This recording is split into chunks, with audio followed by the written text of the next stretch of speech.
Details చూద్దాం. పల్నాడు జిల్లా ముప్పాళ్ల మండలం చాగంటివారిపాలెం వద్ద అదుపు తప్పి ట్రాక్టర్ బోల్తా పడింది. ఈ ప్రమాదంలో ట్రాక్టర్లో ప్రయాణిస్తున్న నలుగురు మృతి చెందగా పలువురికి గాయాలయ్యాయి. గాయపడిన వారిని చికిత్స నిమిత్తం సత్తెనపల్లి ఆసుపత్రికి తరలించారు. ఇక ప్రమాద సమయంలో ట్రాక్టర్లో 25 మంది మహిళా కూలీలు ఉన్నట్లు స్థానికులు తెలిపారు. ప్రమాద ఘటనపై సీఎం చంద్రబాబు విచారం వ్యక్తం చేశారు. క్షతగాత్రులకు మెరుగైన వైద్యం అందించాలని అధికారులకు ఆదేశించారు.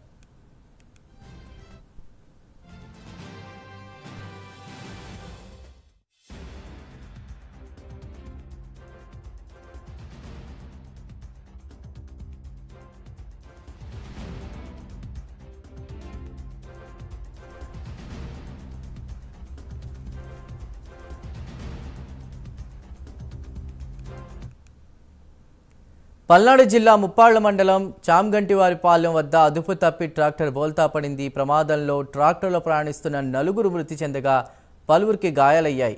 ఇక గాయపడిన వారిని చికిత్స నిమిత్తం సత్తెనపల్లి ఆసుపత్రికి తరలించారు. ప్రమాద సమయంలో ట్రాక్టర్లో 25 మంది మహిళా కూలీలు ఉన్నట్లు స్థానికులు తెలిపారు. ప్రమాద ఘటనపై సీఎం చంద్రబాబు విచారం వ్యక్తం చేశారు. క్షతగాత్రులకు మెరుగైన వైద్యం అందించాలని ఇప్పటికే అధికారులకు ఆదేశాలు జారీ చేశారు.